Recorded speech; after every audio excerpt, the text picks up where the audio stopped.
আহ, বড় নাম বলতে আসলে কি বোঝায় সেটা আমি জানি না। আমি পার্সোনালি তো বুঝি যে আমার টিমে যেইটা প্রয়োজন সেটা অ্যাভেলেবেল আছে কি না। তো আমি মনে করি আমাদের টিমের যেই পার্ট দরকার ছিল সেই পার্টে বেস্ট পসিবল প্লেয়ারগুলোই আনা হয়েছে।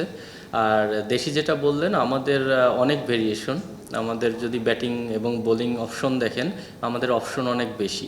টি-20 ম্যাচ স্পেশাল মানে শর্টার ফরম্যাট ম্যাচে অপশন থাকলে পারে ক্যাপ্টেনের জন্য সবসময় ইজি হয় কাজটা। তো আমি বিশ্বাস করি আমাদের সবাই ম্যাচিউরড প্লেয়ার এবং অনেক ম্যাচ খেলার অভিজ্ঞতা আছে। সবাই টিম প্লেয়ার।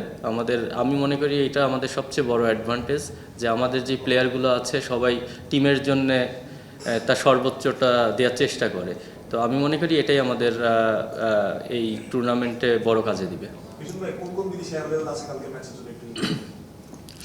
সোফার আমি যতটুকু জানি, ইমাদ ওয়াসিম তো আপনারা দেখেছেন, ও আগেই জয়েন করেছে। উসমান এসেছে, তারপরে আপনার সালমান মির্জা আজকে আসার কথা, এবং আকবরই আছে, শারিফি আছে।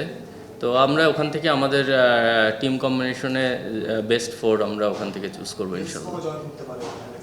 অ্যালেক্স সেলস আমি যতটুকু জানি ফার্স্ট ম্যাচ পরেই ওর টিমের সঙ্গে জয়েন করার কথা। তো হোপফুলি ও অ্যাজ আর্লি অ্যাজ পসিবল চলে আসবে।